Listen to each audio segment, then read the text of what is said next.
Hi everyone, my name is Pooja Patel, and today I'll be presenting my final research project titled Occupational Class, Socioeconomic Status, and Perceived Stress, specifically among U.S. working adults. This project will examine an important sociological question. How does the type of work we do, blue collar or white collar, shape the stress we experience? And how does this fit into broader socioeconomic inequality? I'll be walking through the background, existing research, my proposed methods, and what the expected findings would imply for theories of stress and social inequality.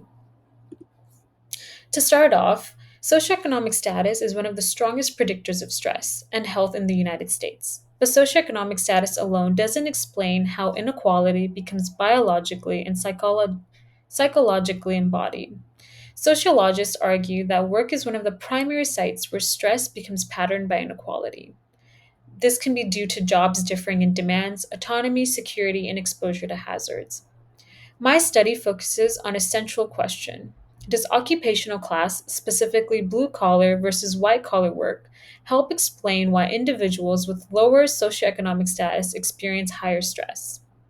I target full time adults because this group is mostly directly and consistently embedded in work environments where stress accumulates. This approach extends the stress process theory and examines workplaces as a key mechanism linking socioeconomic status to stress. So, why does occupational class matter? Existing research shows major differences in the conditions associated with blue and white collar work. Blue collar occupations tend to involve physical demands, hazardous settings, lower job security, and very little autonomy. These characteristics strongly predict chronic stress. On the other hand, white collar workers will often be better resourced, however, they still face different kinds of strain, such as performance pressure, long work hours, and role conflict. Across studies, work is shown to be a structured system of inequality. The type of job you have shapes the stressors you face, the resources you can use to cope, and even long term physiological outcomes like allostatic load. This is why occupational class could serve as a key mechanism linking socioeconomic status to stress.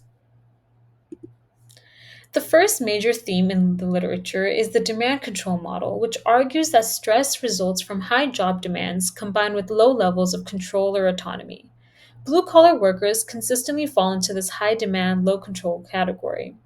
Studies show lower status workers face more physical strain, repetitive tasks, hazards, and lack of decision making power. All these contribute to higher stress. Importantly, these patterns appear even after controlling for demographics and socioeconomic stress. This supports the hypothesis that occupational class acts as a structural driver of stress inequality. The second theme focuses on physiological embodiment, particularly allostatic load, which is the cumulative biological wear and tear from chronic stress, the impact on the body. Workers in lower status occupations often exhibit higher allostatic load scores, elevated blood pressure, and increased risk for chronic conditions. This shows that occupational inequality does not just shape how stressed people feel, but it actually literally shapes their body over time. These findings strengthen the argument that socioeconomic status and occupational class are intertwined pathways through which stress becomes a long term health disparity. The third theme complicates the typical assumption that higher socioeconomic status always reduces stress. Some white collar workers experience intense psychological pressure, long hours, or high expectations for productivity. Subjective socioeconomic status, which is how individuals perceive their social standing, also predicts stress. Additionally, we have race and gender and region, which can shape stress exposure independently of socioeconomic status or occupation. These mixed findings point to a significant gap. We still don't know the extent to which occupational class mediates the socioeconomic status and stress relationship, especially among full time workers. Guided by these themes, my study proposes three hypotheses. The first hypothesis is that blue collar workers will report higher perceived stress compared to white collar workers. My second hypothesis is that status is negatively associated with stress. And my last hypothesis is that occupational class will partially mediate the relationship between socioeconomic status and stress.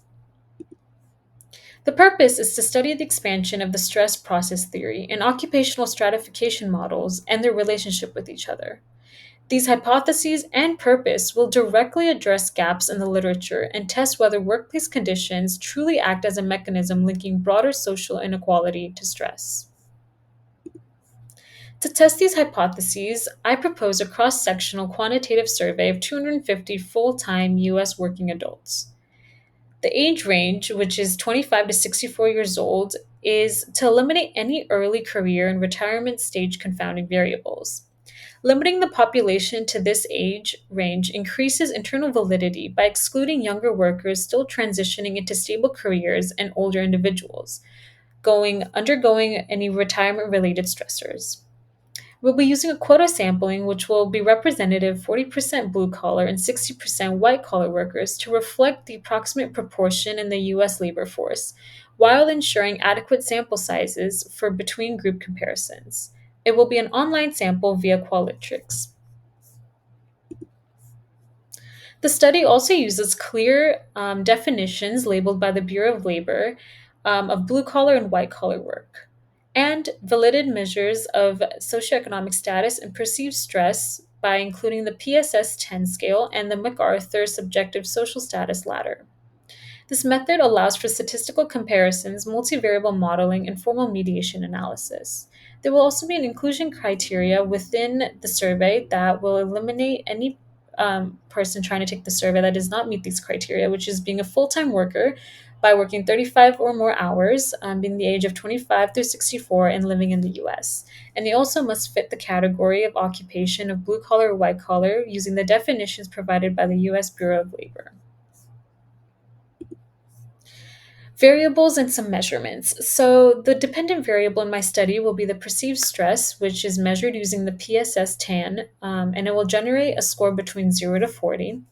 The independent variable is socioeconomic status, and it will be operationalized through income, education, and subjective social status. Including multiple indicators will give a much more robust measure than a single indicator. A mediator in this study is going to be occupational class, which will be coded using job titles and duties, and there will also be a self classification check. Some control variables include age, gender, race, hours, health, tenure, and this will help isolate the specific effects of socioeconomic status and occupation on stress. Data analysis will proceed in four steps. So, first, there will be the descriptive statistics and coding checks that will ensure that all measures are functioning properly. This means looking at the distribution of the PSS 10 scores, the SES indicators, and the occupational class variable. I will be checking for any missing data, outliers, and whether continuous variables roughly approximate normality. This step also includes verifying that the reverse coded PSS items were recoded correctly and that the total stress score is actually accurate. Secondly, I will run Biovet analyses to see initial patterns in the data. This means performing an independent sample t test to compare the average stress levels between blue collar and white collar workers. This will provide an early indication of whether occupational class appears to be associated with stress.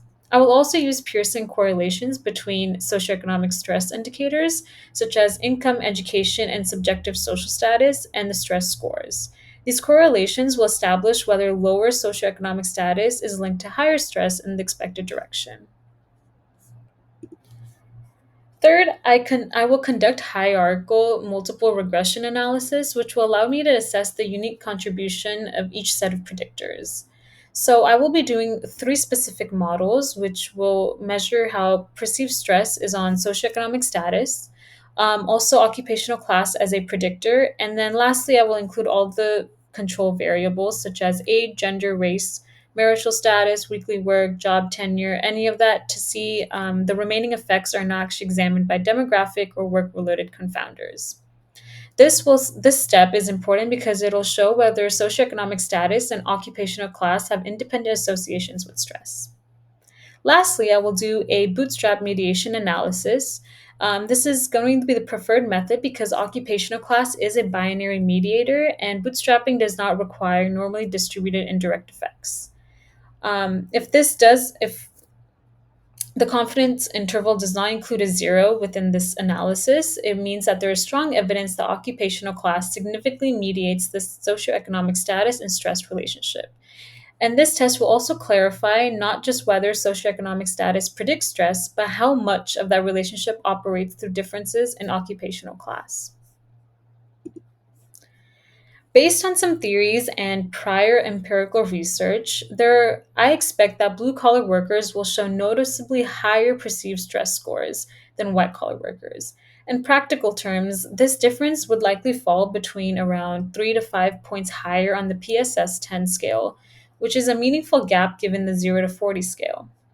This aligns with decades of research using the demand control model, which consistently shows that occupations categorized by high physical demands, low autonomy, and limited flexibility create sustained exposure to daily stressors. Blue collar jobs tend to cluster within this high strain category, so a clear elevation in scores is theoretically expected. I'm also going to anticipate that the three socioeconomic status indicators, income, education, and subjective social status, will each show negative correlations with stress, meaning that individuals with higher socioeconomic status report lower perceived stress. Higher socioeconomic status generally provides more coping resources, greater control over one's environment, and insulation from many of the chronic stressors associated with economic insecurity or social disadvantage. The expected correlations would present the idea that socioeconomic status operates as a broad structural predictor of stress, influencing people's exposure to strain both inside and outside of the workplace. However, I do not expect socioeconomic status to explain stress entirely on its own. Instead, I anticipate partial mediation by occupational class. This means that occupational class should account for some portion of the socioeconomic stress relationship. For example, part of the reason for lower socioeconomic status individuals to experience higher stress is because they're disproportionately concentrated in blue collar positions. But I also expect that socioeconomic status will continue to predict stress even after accounting for occupation. This will reflect the reality that inequality is multidimensional. If the expected results were found, they would reaffirm that stress is not merely an individual psychological experience, it's produced through structural inequalities in the workplace. Blue collar workers face chronic embodied stress due to material and structural disadvantages. But white collar workers also face unique psychosocial stressors, suggesting that stress patterns differ across the class hierarchy rather than forming a simple gradient. Some ethical considerations are that this will be an anonymous survey with voluntary participation. There will be no identifying information collected. It is minimal risk due to it being a survey, and it conforms to all sociological association ethical guidelines. And the pilot study that will be conducted also followed these identical protections. Some limitations of the study is that it is cross-sectional. The design limits any casual interference. There are reliance on self-reported measures such as the perceived stress. So there's no biomarkers or any actual quantitative data. It's mostly subjective data. Additionally, there is broad job categories that will be masked within these group variations. And of course, the non-probability sampling will limit generalizability. So it is recommended that in future studies, intersectional factors are included for a deeper study and a deeper analysis of how socioeconomic economic stress and occupational class have on stress. So thank you so much for listening to my presentation. I hope you guys enjoyed it. Thank you. Bye.